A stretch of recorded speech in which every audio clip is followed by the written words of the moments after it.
Lo he dicho varias veces, no soy de meterme en política. Alguno que otro cree que sí porque de cuando en cuando meto algún comentario o hago algún chiste del tema. Pero eso se debe a varias razones. La política se ha metido en el mundo del entretenimiento, al punto de que hasta en series de Marvel te están dando la turra con ideología. Lo cual hace que sea imposible tratar el tema con honestidad sin que en algún momento tengas que mencionar algo. Aun con todo, conviene recordar de vez en cuando que aún existen obras donde la política se dejó de lado y la pasión de un creador consigue generar una absoluta humillación hacia todos esos abortos narrativos donde un idiota se creía que podía conseguir algo a base de inyectar políticas como un desgraciado. Lo que vais a ver aquí hoy son 5 ocasiones donde obras hechas con cariño, ya sean actuales o de hace unos años, humillaron a desastrosos horrores salidos del pozo de la política.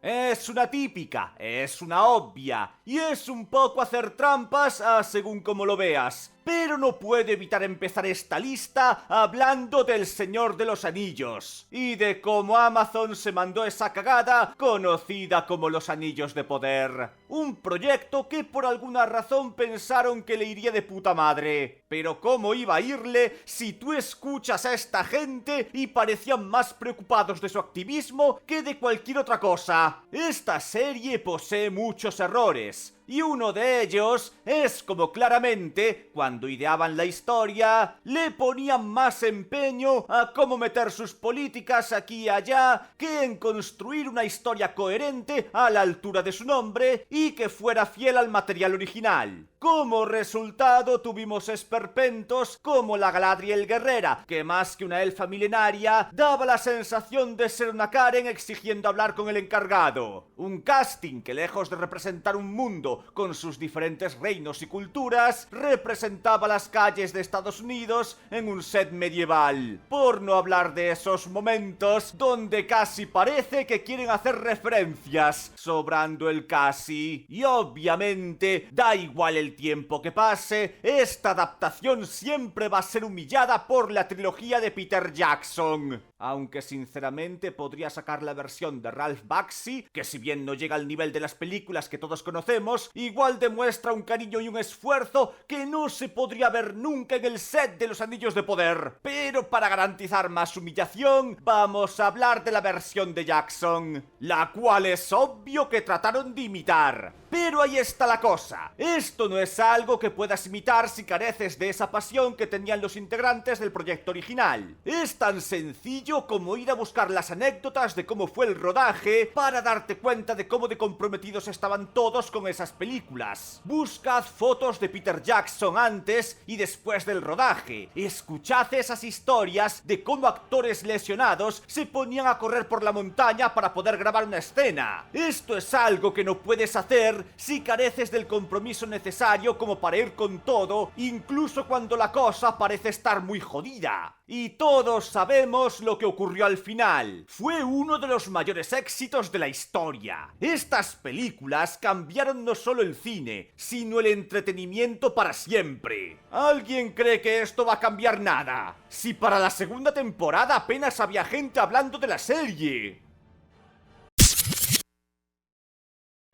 ¿Cómo olvidar High Guardian Spice? Ese cartoon que intentó pasar por anime, utilizando el dinero de los fans del anime y en el que insertaron una ideología bastante intensa, que si masculinidad tóxica, esos personajes que en cada escena en la que estaban necesitaban que supieras que eran lesbianas, parando escenas para hablar de transgenerismo, aunque para ser justos, una de las poquísimas escenas buenas de esa serie está relacionada con el tema, aunque eso no quita todo lo terrible que se ve en el resto de la serie. Evidentemente, High Guardian Spice fue repudiado y ridiculizado por todo el fandom de la animación japonesa. Lo gracioso de todo esto es que años antes se había estrenado otro cartoon que también trataba de imitar el anime. Se llamaba Avatar: La leyenda de Aang y los fans del anime lo amaron. La gran diferencia estaba en que mientras el primero dedicó su tiempo a manejar su estudio en base a sus ideologías y a escribir teniendo como prioridad principal objetivo, su mensaje, y dejando cualquier relación con el anime en 4 clichés que ni siquiera estoy seguro de que entendieran, el segundo aprendió sobre el medio, tomando aquellos factores que más le gustaban y trasladándolos a su serie, no para hacerse pasar por un anime, sino para aprender de sus virtudes y así mejorar y darle un estilo propio a su obra. Y luego dedicando mucho esfuerzo a construir un mundo y unos personajes carismáticos con los que desarrollar una buena historia.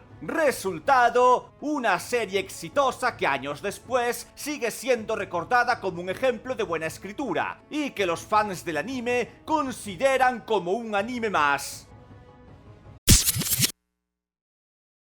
Adaptar videojuegos es complicado, y Resident Evil no es precisamente una franquicia que haya tenido suerte, ya que aquella adaptación al cine no salió bien, y es recordado por los fans como algo vergonzoso, y carajo que casi la agradecen cuando salió Resident Netflix. Un esperpento absurdo, con una de las peores protagonistas que he visto en mi vida. Desarrollos en la historia que carecen de sentido. Un ritmo que solo alguien adicto a TikTok podría entender. Y sí, las políticas que... Una imagen vale más que 1000 palabras. Y quien lo humilló a mi parecer no fue una adaptación de Resident Evil, fue Cyberpunk Edgerunners, una adaptación de otro videojuego donde un estudio puso todo su esfuerzo para contar una historia en muy pocos episodios, y aún así se las arreglaron para que fuese coherente y satisfactoria, llena de personajes espectaculares a los que conoces y que te acaban importando en el proceso de unos pocos episodios de 20 minutos, además tomándose la molestia de ampliar conceptos vistos pero no explorados en el videojuego original, siguiendo a unos personajes originales que no necesitan valerse de la fama de otros para ser queridos. Y vamos que lo fueron. Personajes que, por cierto, poseen una diversidad que Resident Netflix trató de forzar. Cyberpunk está protagonizado por un latino cuyo mejor amigo es negro y que se echa una novia asiática. Y en ningún momento se sintieron como tokens. No se sentía como si hubiera un cartel encima de ellos jactándose de tener a un negro en la serie. Nada se sentía forzado.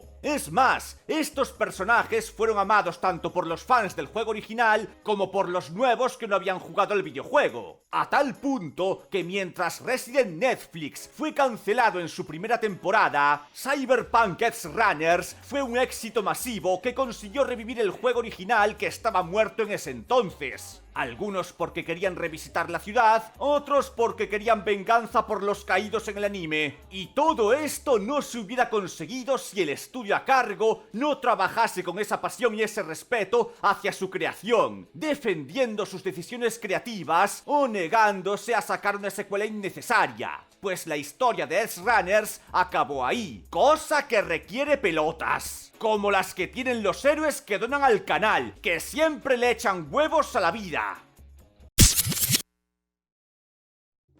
Este caso es bastante particular, porque no hay un objetivo concreto al que humillar. Es algo más general. Digamos que está dirigido a las excusas que se suelen dar a la hora de defender los fracasos de adaptaciones mierderas. Quien ha conseguido esto es One Piece. Y digo el live action de One Piece. La razón de por qué esta serie es capaz de todo esto es sencillamente porque este live action no debería haber sido posible. Nadie confiaba en que esto saliese bien, salvo 4 usuarios que suelen confiar demasiado. Presentaba todos los elementos que acostumbran a anticipar un fracaso. Es una adaptación de anime, las cuales no suelen salir bien. Encima estamos hablando de un anime tan excéntrico y con una escala tan grande como One Piece. El cast multirracial, con algunos cambios de raza y demás. Estaba Netflix por ahí, que tiene un historial como poco cuestionable. Entonces llegó el día del estreno y...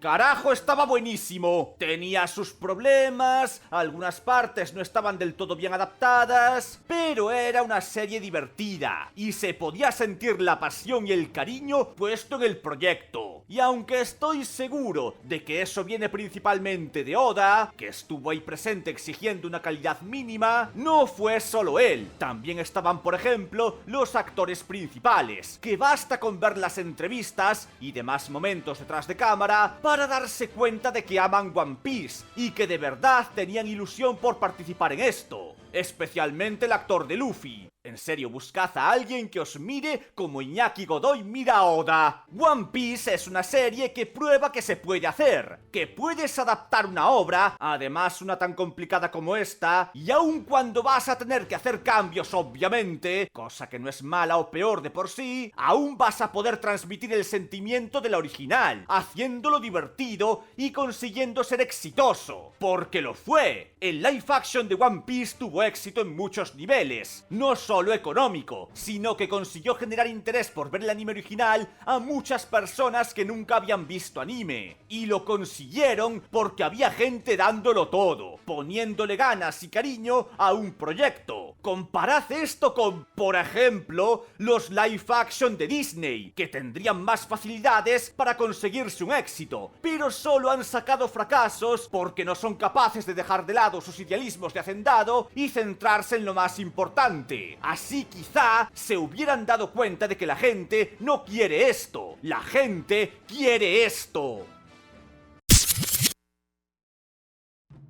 Durante años, los fans de Assassin's Creed han rogado por una entrega de esta saga ambientada en Japón, la tierra de los ninjas y los samuráis, un lugar y una época perfecta para la franquicia. Querían experimentar la belleza del país del sol naciente, su historia, su cultura, hasta que un día apareció Assassin's Creed Shadows, donde los desarrolladores dijeron: vamos a poner un negro de protagonista y lenguaje inclusivo. En cuanto a la representación de la cultura local, no sé, pon unos stories por ahí. Y haz que los japoneses se inclinen ante el protagonista. Y vamos a ver, Assassin's Creed está lejos de ser una franquicia a falta de problemas, pero había cierta consistencia con algunas ideas, como el protagonista siendo un representante del pueblo en cuestión, además de un personaje original, no un personaje histórico, lo cual era parte de otras de las ideas dentro de la historia del juego, siendo esto algo que ocurría en las sombras de nuestra propia historia, lo cual, si bien hacía que se tomasen ciertas libertades, también dejaba ver que trataban de ser históricamente correctos hasta cierto punto, llegando a descartar ideas por no ajustarse al periodo en cuestión, e incluso cuando se empezaron a separar de eso, aún seguían representando la cultura en la que se basaban, utilizando sus mitos y demás. Pero en este caso, directamente se han ido a la mierda. Lenguaje inclusivo en el puto Japón feudal. La cuestión es, ¿significa esto que no tendremos un Assassin's Creed japonés que de verdad represente la cultura y el contexto histórico de forma respetuosa? Pues no, porque ese juego existe. Salió en 2020, se llama Ghost of Tsushima y es una obra maestra. No solo es un juego con un gameplay espectacular y una historia apasionante, es que representa toda la belleza de Japón, tanto su cultura como sus mitos, sus tierras. Es una maravilla viajar por la isla de Tsushima en este juego. Los escenarios son hermosos, su música te mete en el ambiente japonés, no como otros.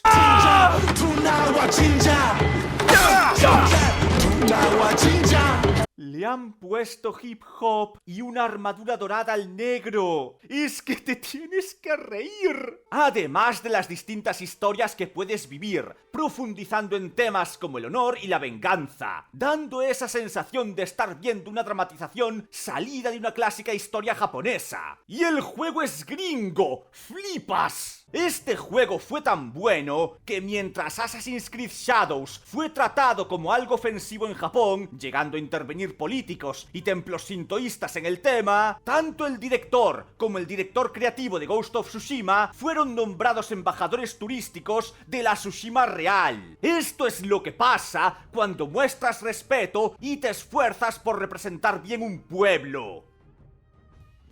Y eso ha sido todo. Ahora comenten qué proyectos surgidos de la pasión creen que humillaron a gente que solo piensa en sus mensajes. Y también suscríbanse y den like y todo eso. Y ya que estamos, visiten este otro vídeo con un resumen bien espectacular. Y el canal de streaming que está aquí en pantalla ahora mismo. ¡Hasta luego!